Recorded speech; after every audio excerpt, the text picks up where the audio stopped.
What is muscle memory and what does that mean to you? Well, hopefully today I can answer that question, but before I go any further, if you enjoy this type of content and the information, and if you feel it helps you, do me a favor by smashing that like button, and let's get into the video. So before we go any further, let's establish what muscle memory is. And the first thing I want to clear up is that motor learning and muscle memory are not the same thing. It's important to point this out because a lot of people think muscle memory is when you've thrown a football 1,000 times and then you still remember how to do it, 10 years later when you haven't thrown a football in that 10-year period. That is motor learning, not muscle memory. Muscle memory is a theory that a person who has built a certain amount of muscle and stops working out, you obviously lose that muscle, right? So the theory is that after you start working out again, it will be much easier for you to build that muscle back. I've linked in the description a couple sources of research articles from PubMed that you can go over and read yourself, but my goal in this video is to basically dumb it down and put it in layman's terms. Basically, the idea is that previously trained muscle will build back faster than naive muscle. So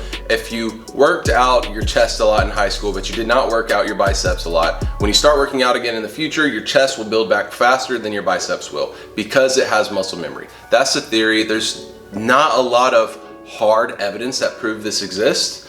By just looking at my own evidence of my past 3 months, I can come to a conclusion that muscle memory is playing somewhat of a role in the results I'm seeing. So 4 years ago, my bench press 1 rep max was about 345 pounds. It was 345 pounds.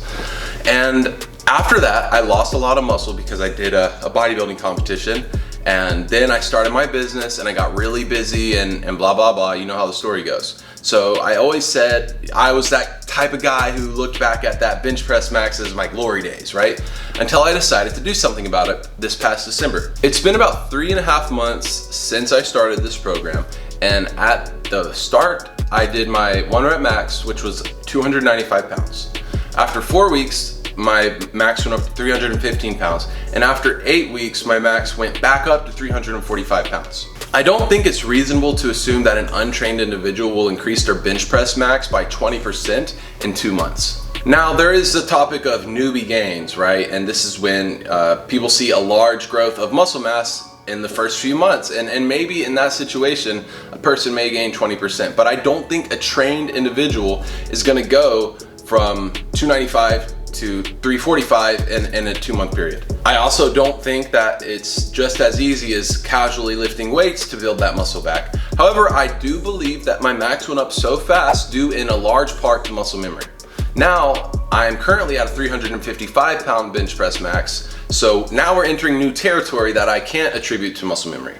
However, I do think, my 20% increase within 8 weeks, we can somewhat say that has something to do with muscle memory. We also know that muscle weighs more than fat and is more condensed than fat. So just as an example, this is a pound of fat, this is a pound of muscle. As muscle memory is taking place, you're getting these. So I think a lot of times when people start a program, if they're a previously trained individual, they're gaining a lot of these and they are probably losing some of these. So a lot of times they see the scale go up and they freak out and they lose their minds. And that's why it's so important not to look at the scale. Well, you should look at it, but you should be looking at everything else too. That's why I record my numbers every week, because I know that if the scale's going up, it's possible that I'm building muscle. If the scale's going up, am I building muscle or building fat? Well, let's look at my numbers. Am I gaining strength?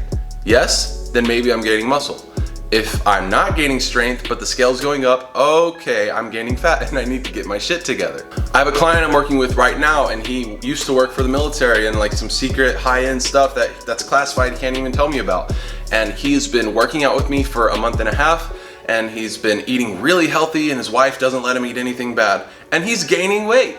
And I think that's a big part in the muscle memory. So why am I telling you this? It depends on the individual, right? So tell me, what does this information mean to you?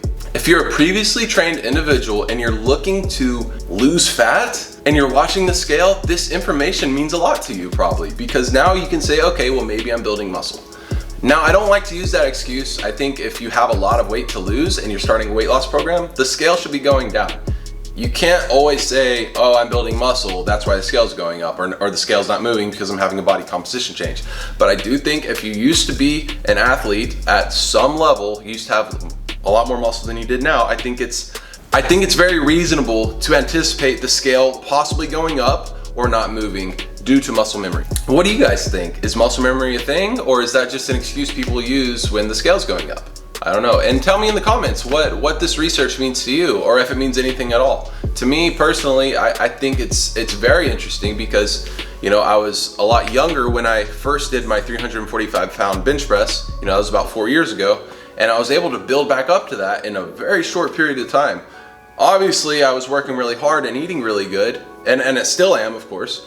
But I think that really says something, and I want to look more into this, and maybe in a few years we can have some more hard evidence to prove the idea of muscle memory. But let me know what you guys think in the comments, and please subscribe to this YouTube channel for more content. Peace.